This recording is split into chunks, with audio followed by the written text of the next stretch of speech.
एक अच्छा टीचर वही है जो बच्चों को इस काबिल बना सके वो अपने बारे में सोच सकें। ऐसे शब्द डॉक्टर राधाकृष्णन सर्वपल्ली जी ने कहे थे, जो भारत के राष्ट्रपति रहे, उपराष्ट्रपति रहे और शिक्षा के क्षेत्र में उन्होंने एक बड़ा योगदान दिया। और उनके जन्म दिवस के अवसर पर 5 सितंबर को ये सब लोग टीचर डे के रूप में मनाते हैं, टीचर दिवस के रूप में, शिक्षक दिवस के रूप में मनाते हैं। और एक ऐसे ही शिक्षक जिनका शिक्षा के क्षेत्र में बहुत बड़ा योगदान है, जो डॉक्टर राधाकृष्णन सर्वपल्ली के विचारों पर चल रहे हैं, जिन्होंने 40 से ज़्यादा बुकें जो लिख चुके हैं अपने जीवन में और समाज को समय समय पर वो एक नया संदेश देते रहते हैं, चाहे वो अपने जीवन से रिलेटेड हो, चाहे वो सामाजिक क्षेत्र से रिलेटेड हो। उन्होंने कई तरह के संदेश अपने जीवन से समाज को दिए हैं। तो ऐसे ही व्यक्ति से हम आपको मिलवाते हैं और आज हमारे साथ मौजूद हैं हमारे स्टूडियो में डॉक्टर धर्मदेव विद्यार्थी जी। तो सर, स्वागत है आपका हमारे स्टूडियो में। धन्यवाद जी। सर, इतना बड़ा नाम बनाया डॉक्टर धर्मदेव विद्यार्थी, कहाँ से आपकी जर्नी शुरू हुई? नाम लिखने में तो बड़ा है, वैसे तो कोई बड़ा नहीं है। तो जर्नी तो मैंने गुरुकुल से अपना सेवा कार्य शुरू किया, गुरुकुल कुरुक्षेत्र से। 21 साल की उम्र में मुझे पहली पोस्टिंग वहाँ एज इंस्पेक्टर मिली। इंस्पेक्टर के रूप में मुझे जितना गुरुकुल का प्रबंधन है, क्योंकि वो गुरुकुल बहुत बड़ा गुरुकुल था, ज़मीन भी है उसमें, बहुत सारी चीज़ें हैं, उसकी जिम्मेवारी मुझे मिली। वहाँ से गुरुकुल कुरुक्षेत्र लड़कों का गुरुकुल, फिर उसके बाद मैं डीएवी कॉलेज पुंडरी में आया, कॉलेज का थोड़ा एक्सपीरियंस मुझे रहा। फिर उसके बाद एडिड स्कूल नरवाना में, Arya senior secondary school Narwana, aided school में मैं रहा। तो वहीं रहते हुए कन्या गुरुकुल खरल, जो हरियाणा का लड़कियों का सबसे बड़ा गुरुकुल है, उसके जनरल सेक्रेटरी के रूप में 8 साल मैंने काम किया। उसके बाद फिर मैं डीएवी में आया। डीएवी में अनेक स्कूलों में, इंग्लिश मीडियम स्कूल में और रेजिडेंशियल स्कूल में भी मुझे काम करने का मौका मिला। और उसके बाद आजकल मैं स्कूल से भी जुड़ा हुआ हूँ और 2 यूनिवर्सिटी, चौधरी रणवीर सिंह यूनिवर्सिटी और चौधरी देवीलाल यूनिवर्सिटी सिरसा, उनसे भी जुड़ा हुआ हूँ। तो इस प्रकार मुझे अब तक जितनी प्रकार के इंस्टीट्यूशन होते हैं, शैक्षणिक इंस्टीट्यूशन, उन सब में काम करने का मौका मिला है। ये समझता हूँ कि ये मेरा ही सौभाग्य है कि इतने सारे तरह तरह के इंस्टीट्यूशन में काम करने का मौका मुझे मिला। सर, आपकी प्रारंभिक शिक्षा कहाँ से रही है, कहाँ से स्टार्टिंग की आपने? प्रारंभिक शिक्षा तो मैंने अपनी मिडिल तक तो सरकारी स्कूल से की।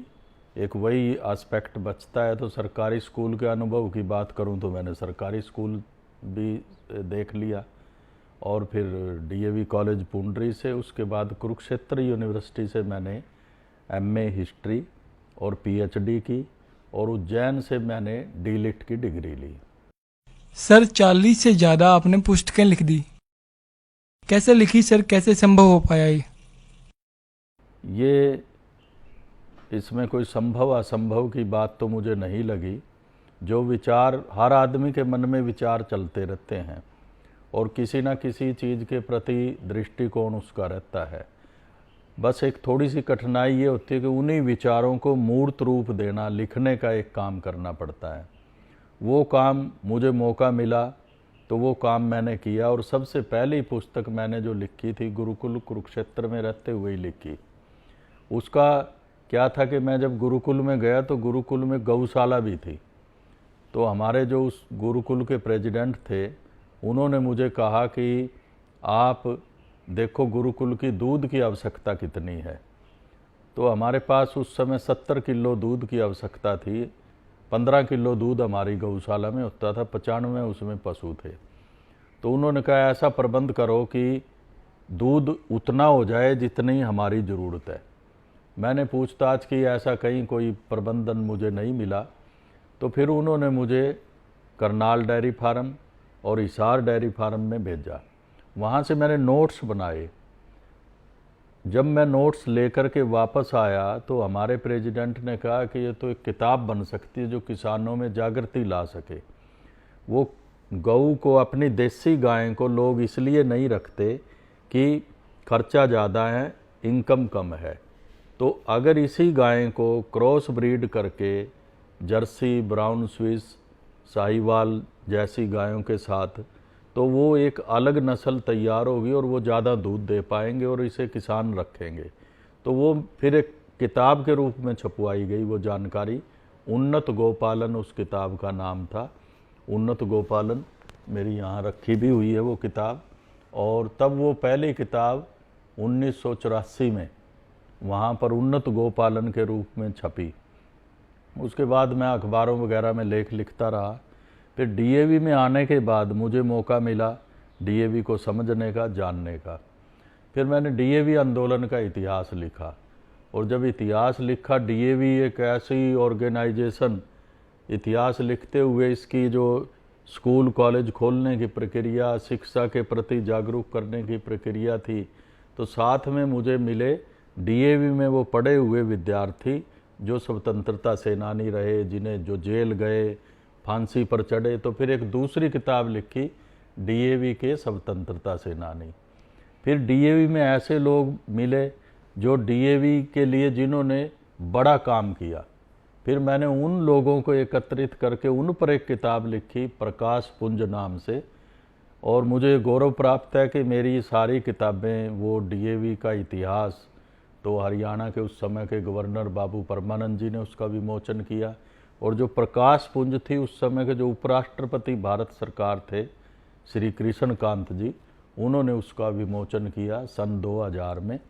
तो इस तरह डीएवी पर लिखी, फिर आर्य समाज पर लिखी, फिर सामाजिक मुद्दों से जुड़ते हुए तो फिर किताबें लिखी, फिर कविताएं भी लिखी। और कोरोना का एक ऐसा समय आया जब हम खाली थे, स्कूल का काम तो था नहीं, तो तब हमने कुछ कविता सी लिखी और वो मैंने अपने बच्चों को दी। उन बच्चों ने वो गाई और मुझे खुशी है कि हरियाणा के मुख्यमंत्री जी ने उसको अपने फेसबुक पर भी लाइक किया और कई नेशनल चैनल ने भी उसे प्रसारित किया कोरोना के समय में। और फिर एक दिन वो बच्चे नहीं आए, उनकी रिकॉर्डिंग करनी थी हमने, तो जब बच्चे नहीं आए तो मैंने ही गा दिया। तो पता लगा जी मैं भी गा सकता हूँ, मुझे नहीं पता था उससे पहले। तो एक कोरोना के प्रति जागृति पैदा करने के लिए एक पूरी एक एल्बम निकाल दी हमने, म्यूजिक एल्बम निकाल दी। तो इस प्रकार लेखन का और कविता का और गीत का, और अभी हमने एक निकाली आरतियों की, सभी देवी देवताओं की आरतियों पर एक एल्बम निकाली है। तो पूरी उसमें 25 आरतियां हैं अलग अलग तरह की। तो इस प्रकार से ये काम अभी भी चल रहा है। तो आजकल भी मैं कई मेरी 2-3 किताबें हैं प्रेस में जो छपने के लिए तैयार हैं और हम काम कर रहे हैं, तो चलता ही रहेगा। विभिन्न तरह की गलतफहमियां बच्चों के मन में कि सरकारी स्कूल में पढ़ने के बाद बच्चा कहीं पहुंच नहीं सकता, लेकिन आप कह रहे हो कि आपने सरकारी स्कूल में अपना सफ़र स्टार्ट किया था और एक लंबी जर्नी रही। कौन सा ऐसा टफ टाइम आया जहां आपको लगा हो ये मुश्किल टाइम है मेरे लिए? एजुकेशन में तो एक टाइम तो देखो, उस समय की परिस्थितियों में और आज की परिस्थितियों में बड़ा अंतर है। मेरा जन्म एक किसान के घर में हुआ। किसान के घर में बड़ी अजीब तरह की परिस्थितियां होती हैं, पैसे होते नहीं। जब बीए करने के बाद, बीए तो हमने अपने गांव के कॉलेज में ही कर ली, उसके बाद आगे की जो पढ़ाई करनी थी तो तब ये था कि नौकरी मिल जाए तो ज़्यादा अच्छा है। तो नौकरी मिली नहीं, लेकिन उस समय चौधरी देवीलाल की सरकार आई। चौधरी देवीलाल ने बसों के पास सस्ते कर दिए। कुरुक्षेत्र हमारे नज़दीक पड़ता था यूनिवर्सिटी, उन्होंने 7 रुपये महीने का पास कर दिया। 3 महीने का पास बनता था 21 रुपये में। तो 21 रुपये तो चलो कोई बड़ी बात नहीं थी। तो हमने वो बस पास के लिए, इसलिए नहीं कि भाई एजुकेशन सस्ती होगी, बस पास सस्ते थे, आना जाना सस्ता हो गया। तो हमने फिर यूनिवर्सिटी में एडमिशन ले लिया कि चलो जी ये सस्ता है। तो उससे हमारी जो शिक्षा रुकनी थी वो नहीं रुकी। मैंने फिर एमए की, बीएड की, ये डेली पैसेंजर होते हुए ही की, मैंने अप डाउन करते हुए ही की। तो और इस तरह से उस समय मैंने फिर उसके बाद पीएचडी की। तब मैं गुरुकुल में था तो पीएचडी करता रहा उस टाइम में वहीं कुरुक्षेत्र यूनिवर्सिटी से। तो इस प्रकार शिक्षा का अध्ययन मैंने किया। जब हम रिसर्च कर रहे थे आपके बारे में तो कई लोगों से सुना कि डॉक्टर साहब नीडर हैं। नीडर ऐसे हैं कि जब लोग घरों से बाहर निकलने से डर रहे थे तो डीएवी ने वहाँ पे कैंप लगा दिया गवर्नमेंट हॉस्पिटल में। तो क्या रीजन था इसके पीछे, कैसे ये विचार आया? उस समय तो बड़ा हाहाकार मचा हुआ था, कर्फ्यू लग चुका था। लोग ये कहते थे जी 15 लाख मरेंगे, 20 लाख मरेंगे, पता नहीं कितने मरेंगे। तो तब ये कुछ करने का भाव तो हमारे मन में सदा रहा और हम अपनी सामर्थ्य अनुसार हम करते रहे। मैंने अपने टीचर को इकट्ठा किया और एक सवाल उसमें ये किया कि अब मरना तो तय है, लगभग ऐसा पता है, पैसे भी हैं हमारे पास, हमारे मरने के साथ ही ये ख़त्म भी हो जाएंगे, तो कुछ कर लें, कोई भला काम ही कर लें, जब जितने दिन जिंदा हैं उतने दिन तो कुछ काम कर लें। तो इस पर सहमति बनी और सब ने ये तय किया कि कुछ ना कुछ तो करना चाहिए। तब ये भावना थी मरने से पहले कुछ कर लें और समाज के लिए कुछ कर लें। तो पहला तो ये था कि हम सैनिटाइज़र तैयार करें, अपने स्कूल में सैनिटाइज़र तैयार करने शुरू किए। दूसरा ये था मास्क बनाने शुरू करें, और मास्क बनाने के लिए एक रोचक बात मैं बताना चाहूँगा कि मास्क हमने 20,000 मास्क तैयार कर दिए कि लोगों में फ्री बांटेंगे।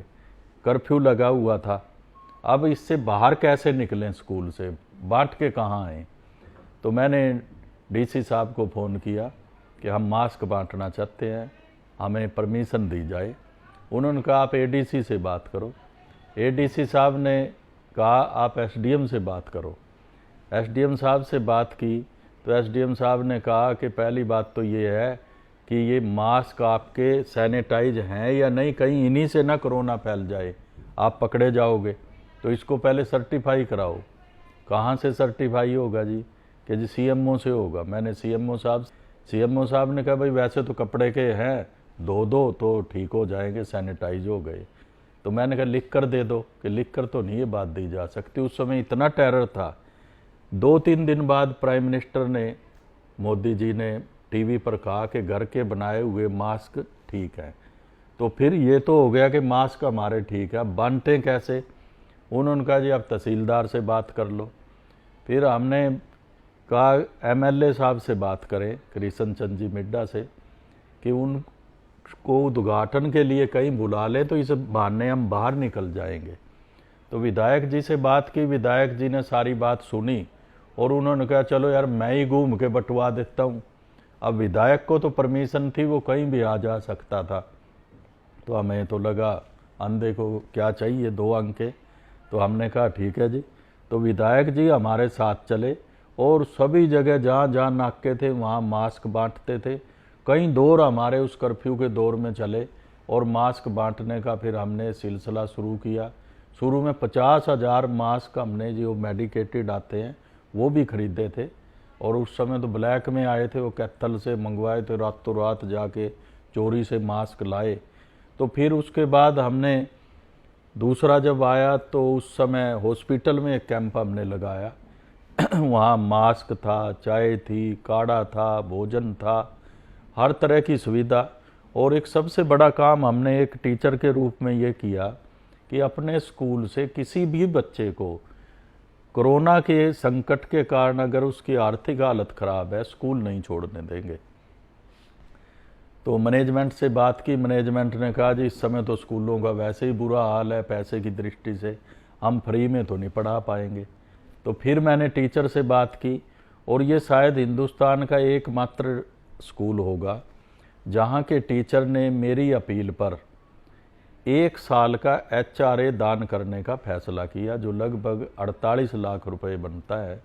48 लाख रुपया डीएवी ने तो कहा जी हमने तो सैलरी सभी टीचर को देनी है, डीएवी ने तो दी। फिर हमने कहा कोई कहीं दान कर दे, तो हमने एक संस्था रजिस्टर्ड करवा के अपनी उसमें वो पैसा दान में लिया और हर बच्चे की फीस दी। 2 सालों की फीस हमने उस फंड से दी, तो डीएवी स्कूल को, और किसी बच्चे को स्कूल नहीं छोड़ने दिया। दूसरा महत्वपूर्ण काम जो सर्टिफाइड भी है वो ये कि हमने 3 लाख मास्क बनाए। 50,000 मास्क हमने आर्म्ड फोर्सेस को भेजे, जहाँ से तीनों सेना अध्यक्ष और 12 कमांडिंग अफसर ने हमें लेटर लिख करके दिए कि भाई या प्रशंसा पत्र दिए, और वो आज वर्ल्ड बुक में भी दर्ज है। तो वो हमारा एक सर्टिफाइड रिकॉर्ड है जो हमने कोरोना के टाइम में किया। अगर हम आगे की बात करें तो सोसाइटी को इतने मैसेज दिए, समाज को आपने, लेकिन सूत्रों के हवाले से एक बात सामने आई थी कि जब आपने शादी की तब भी सोसाइटी को उससे भी एक मैसेज दिया था। क्या मैसेज था? मैंने 1988 में शादी की। वो शादी 5-6 साल लेट भी हो गई, क्योंकि मैंने उस समय ये संकल्प किया था कि मैं अपनी बिरादरी में शादी नहीं करूँगा, जाति तोड़कर शादी करूँगा। जाति एक बड़ा भारी कलंक है हमारे समाज में। हम जातियों में बटे हुए हैं, इसी वजह से हम वर्षों गुलाम भी रहे हैं।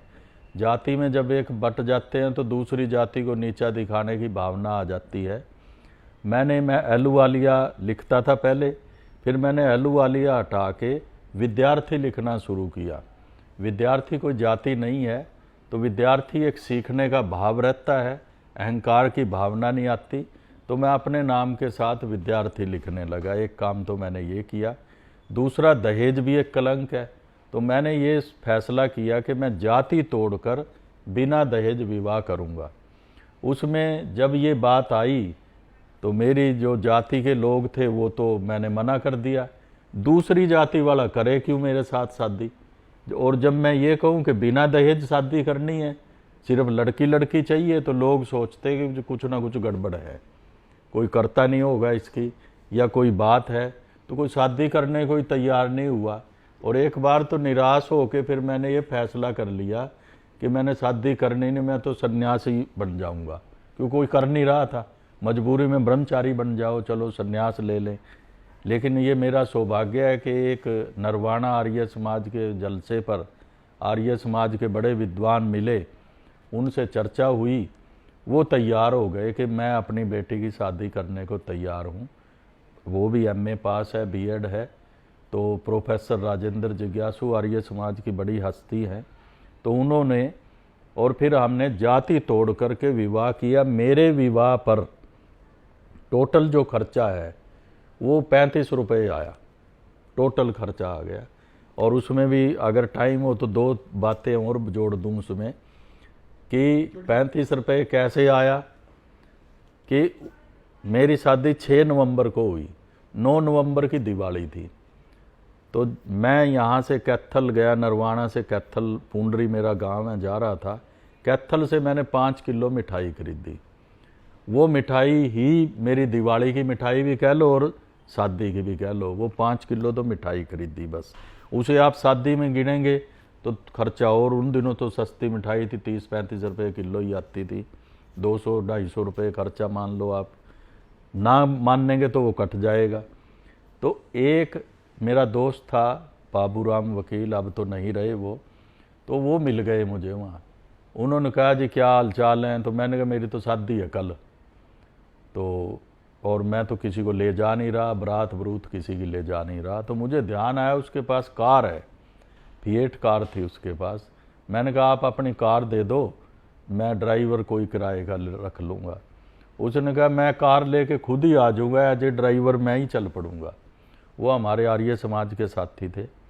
उनकी कार ले ली मैंने कि तेल मैं डलवा दूँगा। मेरे घर वालों ने एक मैटाडोर कर रखी थी। वो एक ब्राह्मण था हमारे गांव का, उसकी मैटाडोर थी, 800 रुपये में वो मैटाडोर की थी। तो वो 10-12 आदमी थे, 11 आदमी लेकर मैं गया था बारात में। रोहतक मैरिज थी, तो रोहतक गए। रोहतक से जब आ गए वापस तो हम हिसाब करने के लिए बैठे। वो ड्राइवर बड़ा परेशान था, बोला जी ब्याह हो लिया क्या? तो मेरे एक दोस्त ने कहा भाई तू देख ले, ब्याह तो हो लिया, बहू भी आ गई। तो बोले जी कुछ और तो आया नहीं, कोई सामान ताम जाम, ना कोई बैंड बाजा ना कोई और। तो कहा बस हो लिया भाई, शादी हो ली, ये लड़की रही। तो वो इतना हैरान था कि जी ऐसा मैंने सुना तो था, कोई कैसे कर सकता है। तो हमने कहा भाई तू ज़्यादा बात ना कर, अपने पैसे ले। वो बोला जी आपने इतना बढ़िया काम किया, देवताओं वाला काम किया, मैं तो, मेरे पैसे तो कन्यादान में लिख लो, मैं नहीं लेता। उसने पैसे नहीं लिए और बड़ा हैरान परेशान वो चला गया। उसके बाद मेरा दोस्त था बाबूराम गोयल, उसको मैंने 200 रुपये पेट्रोल के, कि जी लो आप अपने 200 रुपये लो। उसने कहा ये जो मैटाडोर का ड्राइवर था ये कौन था? मैंने कहा तो हमारे गांव का ही था। कि आपका रिश्तेदार था कोई? मैंने कहा नहीं। कि जब वो आदमी कन्यादान दे गया अपने किराए का, फिर मैं तो आपका दोस्त हूँ, मेरे भी कन्यादान में ही लिख ले 200 रुपये। तो उसने भी नहीं लिए। तो और कोई खर्चा हुआ नहीं। एक पगड़ी जो शेरे की पगड़ी होती है वो हमारे गांव में वो पंडित ही लेकर आता था। वो मेरी मिसेज से ही ले गया पैसे, 21 रुपये उसने उसके लिए पगड़ी के। वो उसकी दक्षिणा समझ लो, कुछ समझ लो, बस टोटल खर्चा वही था। 5-4 रुपए के जो बराती गए थे उन्होंने बीड़ी बूड़ी पी होगी, इससे ज़्यादा कोई खर्चा नहीं था। बस ये खर्च हुआ। तो इस तरह से जाति तोड़कर बिना दहेज मैंने शादी की। उसके बाद मेरे बच्चे, एक बेटा और एक बेटी है मेरी, जब उनकी शादी का नंबर आया तो मेरी कोशिश यही थी कि इनकी भी जाति तोड़ूं। तो मैंने उनकी भी जाति तोड़ करके शादी करने का संकल्प किया। मेरा बेटा तो ऑस्ट्रेलिया में है, मॉडर्न विचारों का, पिछले 15 साल से ऑस्ट्रेलिया रह रहा है, लेकिन शादी करने की छूट उसने मुझे दी कि आप जिससे चाहें करें। तो उसकी शादी एक ब्राह्मण कन्या से उसकी शादी हुई। और बेटी मेरी है, बेटी ने भी MSc B.Ed किया है। तो उसके लिए भी लड़के की ज़रूरत थी। वो काम उससे भी ज़्यादा मुश्किल होता है। लड़के की तो आप कर लें, लड़की का काम बड़ा मुश्किल है, कैसे लड़का मिलेगा कैसे नहीं। लेकिन मेरा सौभाग्य है कि एक डांडा परिवार हमें मिला हिसार में। वो दोनों पति पत्नी डॉक्टर हैं, दामाद हमारा वकील है। तो उनसे बात हुई तो यहीं दोनों शादियां जींद में ही हुई, जिनमें हरियाणा सरकार के और दूसरे गवर्नर साहब और मंत्री महोदय सब लोग आए, सबकी प्रेजेंस में हुई। तो बिना किसी दहेज के और जाति तोड़कर, मैं समझता हूँ परमपिता परमात्मा ने मुझे सौभाग्य दिया। मैंने भी अपनी जाति तोड़कर बिना दहेज शादी की, अपने बच्चों की भी की। ये गौरव मुझे प्राप्त हुआ, परमात्मा की कृपा रही। तो सफलतापूर्वक तीनों शादियाँ अभी तक तो सफल है। मेरे वाली तो अब सफल है, सफल की गिनती से ऊपर उठ रही है। लेकिन जब हम कई बार सारे बैठते हैं स्टूडियो वाले, मतलब साथ में, तो हम एक बात जरूर करते हैं कि विद्यार्थी क्यों लगाया अपने नाम के पीछे? अब विद्यार्थी मैंने बताया ना आपको, एक तो बड़े एक विद्वान हुए आर्य समाज में, पंडित गुरुदत्त विद्यार्थी के नाम से जिए तो वो सिर्फ 26 वर्ष। आज का जो DAV है ये उन्हीं का कॉन्सेप्ट है। वो एक नौजवान था और उस समय पंजाब यूनिवर्सिटी में BA टॉपर था, MA फर्स्ट क्लास फर्स्ट था। और वो उत्तर भारत का पहला आदमी है जो गवर्नमेंट कॉलेज में डायरेक्ट प्रोफेसर लगा। तो उसकी जीवनी मैंने पढ़ी, उससे मैं बड़ा प्रभावित हुआ कि मैं गुरुदत्त विद्यार्थी जैसा बनूं। तो और आर्य समाज को वो बड़े समर्पित थे। मैं आर्य समाज में आया तो DAV में आया। तो एक तो विद्यार्थी मैंने वहाँ से लिया, और दूसरी विद्यार्थी से प्रभु से यही प्रार्थना की कि सीखने की भावना सदा बनी रहे, हर जगह से मैं कुछ सीखूं, और एक विद्यार्थी का भाव मन में रहे, कभी घमंड ना आए, अहंकार ना आए, चाहे कहीं भी मैं पहुंचूं। तो इसलिए मैंने विद्यार्थी लगाया। शिक्षक दिवस पर बात कर रहे हैं हम आपसे। आपकी लाइफ में ऐसे कौन से शिक्षक ने भूमिका निभाई जिन्हें आपको प्रेरित किया हो आगे बढ़ने के लिए? मैं तो पढ़ते समय आर्य समाज के संपर्क में आया। मैंने जैसे बताया, पंडित गुरुदत्त विद्यार्थी उत्तर भारत के पहले प्रोफेसर जो गवर्नमेंट कॉलेज में लगे, और महर्षि दयानंद सरस्वती जो एक प्रचारक के रूप में, और उन्होंने एक शिक्षा प्रणाली की स्थापना की, गुरुकुल शिक्षा प्रणाली जो स्वामी श्रद्धानंद जी ने चलाई। पहले से हमारे देश में गुरुकुल रहे, स्वामी दयानंद जी ने और स्वामी श्रद्धानंद जी ने उसको पुनर्जीवित किया। तो मेरे मन में ये विचार आया कि मैं भी अपना जीवन गुरुकुलों को और शिक्षा के प्रति समर्पित करूंगा, और मैं आर्य समाज द्वारा संचालित शिक्षण संस्थाओं में ही सेवा करूंगा। सपने तो सब देखते हैं, मेरा सपना यही था, और कम बहुत लोगों के सपने पूरे कम होते हैं। मेरा ये सपना पूरा हुआ। मैंने कभी सरकारी नौकरी नहीं की, सरकारी फार्म नहीं भरा, कभी इंटरव्यू नहीं दिया, ना मैंने DAV में इंटरव्यू दिया, ना गुरुकुल में इंटरव्यू दिया। मुझे 4 जगह नौकरी करने का मौका मिला, चारों जगह मैंने इंटरव्यू नहीं दिया। गुरुकुल हो या डीएवी संस्थान हो जहाँ मैं काम कर रहा हूँ, मुझे आर्य समाज के काम की वजह से लगाया गया और ये मेरा पसंद का काम था कि मैं टीचर बनूं और एक टीचर के रूप में, और टीचर भी खाली किताबी टीचर नहीं, जो समाज में जागरूकता फैला सके। शैक्षणिक कार्य लिखना और पढ़ना तो सब लोग करते हैं, उससे कुछ आगे बढ़ कर के जो वेद में लिखा है मनुर्भव मनुष्य बन, तो उसकी तरफ लोगों को प्रेरित कर सके, मनुष्यता का पाठ पढ़ा सके, ऐसा शिक्षक बनने का प्रयास मैंने किया। आज के समय में आपका शिक्षा में बहुत बड़ा अनुभव रहा है। आज के समय में आप शिक्षकों को क्या मैसेज देना चाहेंगे, मतलब किस प्रकार से उन्हें शिक्षा बच्चों को देनी चाहिए, उन्हें शिक्षित करना चाहिए? शिक्षा के क्षेत्र में मेरा 42 साल हो गए जी। मुझे शायद बहुत कम लोगों को एक्टिव इतना रहने का मौका मिलता है, और सभी प्रकार की शिक्षण संस्थाओं में मैंने काम किया। और ये अनुभव क्या एक स्वयं सिद्ध बात है कि शिक्षक ही माता पिता के बाद एक ऐसी हस्ती है जो व्यक्ति का निर्माण करता है। शिक्षक के लिए बहुत सारे गुणों की शास्त्रों में भी लिखा है कि ये चाहिए। समाज भी आशा करता है कि ये गुण शिक्षक में होने चाहिए, एक अच्छे शिक्षक में। शिक्षा एक समर्पण का व्यवसाय है। दूसरों के बच्चों के लिए जीना, समाज के लिए जीना, अपने लिए चाहे जिए या ना जिए, दूसरों के लिए।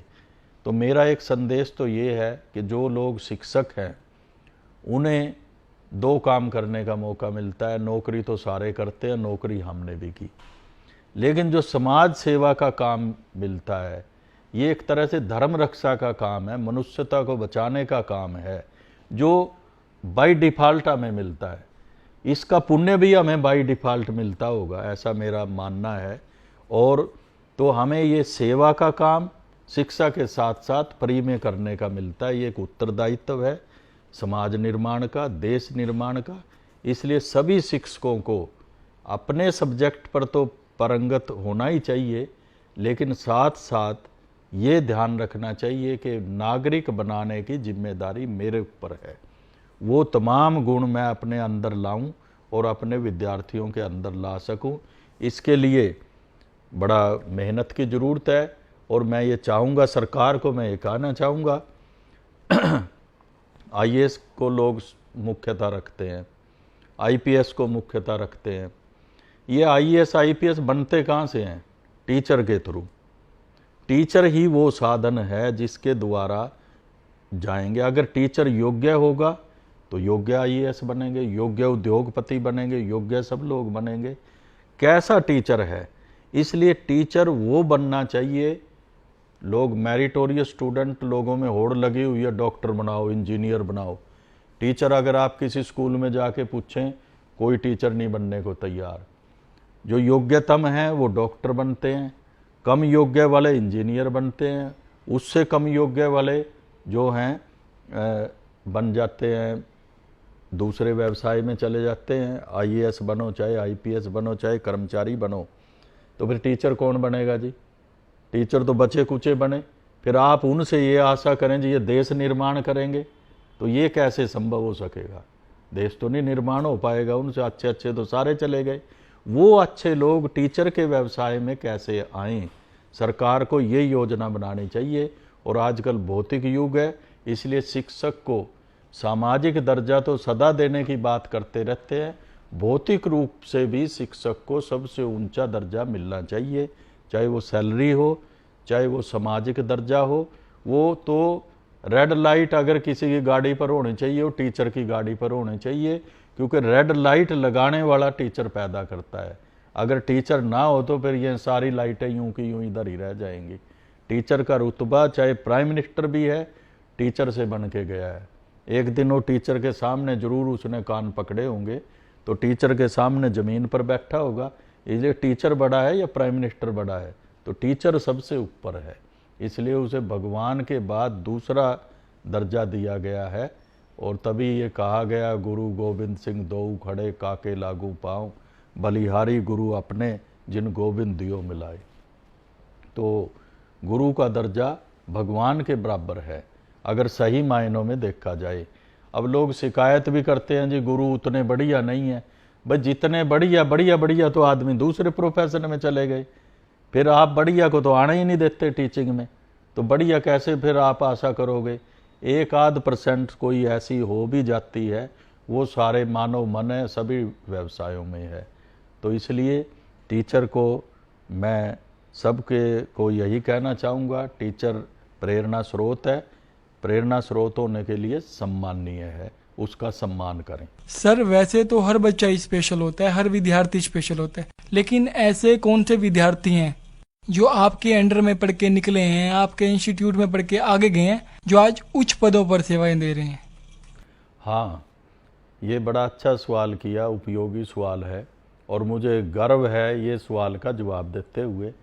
एक टीचर फैक्ट्री नहीं खड़ी करता, बड़े बड़े कोई पैसा नहीं कमाता, बैंक बैलेंस नहीं खड़ा करता, उसका बैंक बैलेंस फैक्ट्री अगर कोई होता है उसके पढ़ाए हुए बच्चे होते हैं।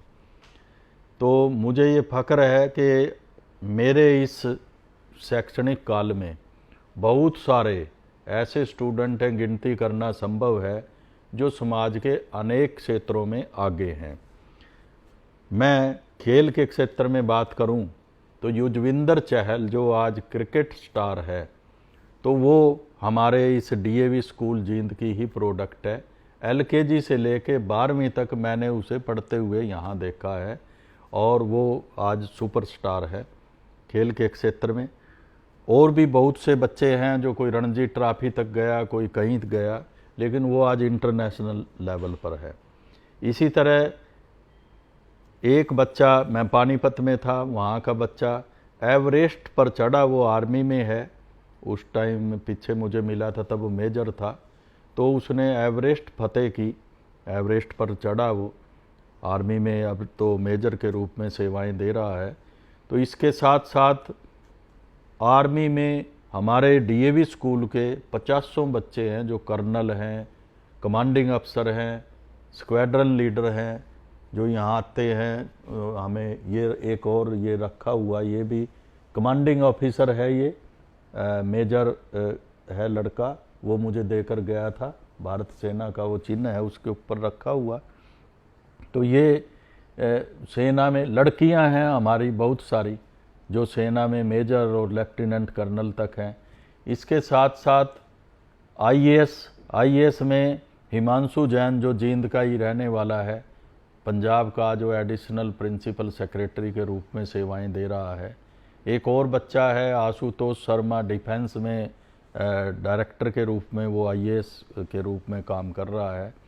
एचसीएस बहुत सारे हैं, जज भी हैं बहुत सारे स्टूडेंट। हमारा स्टूडेंट यहीं पास में आसंद में सुनील जज लगा हुआ है, और एचसीएस के रूप में निर्मल नागर है और ये सिरोही कीर्ति सिरोहीवाल है। तो ऐसे बहुत सारे बच्चे हैं जो एचसीएस भी हैं और आईएएस भी हैं और जीवन के अनेक क्षेत्रों में अग्रणी भूमिका निभा रहे हैं, और उन पर हमें गर्व है। सर एक शिक्षक के रूप में लंबा समय रहा, लंबा अनुभव रहा, तो इसमें क्या क्या पुरस्कार आपको मिले? हाँ, ये मेरा सौभाग्य रहा, परमपिता परमात्मा की कृपा रही। मैंने 4 फील्ड में काम किया है, चारों फील्ड में मुझे राष्ट्रीय स्तर पर सम्मानित किया गया है। शिक्षा की अगर बात करें, शिक्षा के क्षेत्र में मुझे सीबीएसई की ओर से राष्ट्रीय पुरस्कार मिला। डीएवी की बात करें, डीएवी का सर्वोच्च पुरस्कार है महात्मा हंसराज पुरस्कार, जो डीएवी में बेस्ट प्रिंसिपल को हर साल मिलता है। तो मुझे वो महात्मा हंसराज पुरस्कार 1 बार नहीं 2 बार मिला, ये भी मेरा सौभाग्य है। आमतौर पर लोगों को तो 1 बार मुश्किल में मिलता है, मुझे ये 2 बार डीएवी का बेस्ट प्रिंसिपल बनने का मौका मिला। और तीसरा, साहित्य के क्षेत्र में मैंने काम किया। साहित्य के क्षेत्र में मुझे हरियाणा का सर्वोच्च पुरस्कार, जो मुख्यमंत्री श्री भूपेंद्र सिंह हुड्डा जी ने 1 लाख रुपए का पुरस्कार मुझे मुख्यमंत्री साहित्य पुरस्कार के रूप में दिया। इसके अलावा संस्कृत साहित्य अकेडमी से भी पुरस्कार मिला, हरियाणा ग्रंथ अकेडमी से भी पुरस्कार मिला। तो एक हमारा जो राष्ट्रीय स्तर पर एक पुरस्कार होता है शहीद राजपाल साहित्य पुरस्कार, वो भी मुझे प्राप्त करने का मौका मिला है साहित्य के क्षेत्र में। और समाज सेवा का जहाँ तक संबंध है, पुरस्कार तो समाज सेवा में तो बहुत सारे मिले, सरकारी पुरस्कार तो उस क्षेत्र में ऐसा कोई नहीं है, लेकिन एक सरकारी से भी कोई कम नहीं है पुरस्कार, red and white bravery award मिलता था। मुझे सामाजिक क्षेत्र में बहादुरी दिखाने के लिए वो पुरस्कार राष्ट्रीय स्तर पर पुरस्कार मिला, राज्य स्तर पर भी मिला, जो नगद राशि उसमें मिलती है, गोल्ड मेडल मिलता है, और नेशनल स्तर पर भी मुझे वो पुरस्कार प्राप्त करने का मौका मिला। तो ऐसे सरकारी गैर सरकारी बेशुमार पुरस्कार मुझे प्राप्त हुए हैं। इसके लिए मैं समाज का भी और सरकार का भी और प्रभु का धन्यवाद करता हूँ। सर ने हमें बहुत अच्छी अच्छी चीज़ें बताई, अपने जीवन के अनुभव से बहुत सारा ज्ञान हमें दिया। इसी के साथ सर सभी विद्यार्थियों की तरफ से आपको शिक्षक दिवस की शुभकामनाएं। बहुत धन्यवाद जी। मेरी भी सभी को, समाज के सभी क्षेत्रों को, न केवल विद्यार्थियों को, सबको टीचर्स की तरफ से पूरा पूरा आशीर्वाद, शुभकामनाएं, सबका मंगल हो। धन्यवाद। हमारे साथ थे डॉक्टर धर्मदेव विद्यार्थी जी, जिनका शिक्षा के क्षेत्र में एक लंबा अनुभव रहा और उन्होंने अपना अनुभव हमारे साथ साझा किया, जो आने वाले भविष्य में हमारे काम आएगा। ऐसे ही व्यक्तियों से जो अनुभव रखते हैं हम आपको मिलवाते रहेंगे, चाहे वो किसी भी फील्ड से हो। आप हमारे चैनल से जुड़े रहिए, देखते रहिए द सिटी मिरर, क्योंकि सिटी मिरर आपके लिए एक अच्छी क्वालिटी का शो लेके आता है जो आपके जीवन भर काम आएगा। धन्यवाद। देखते रहिए द सिटी मिरर।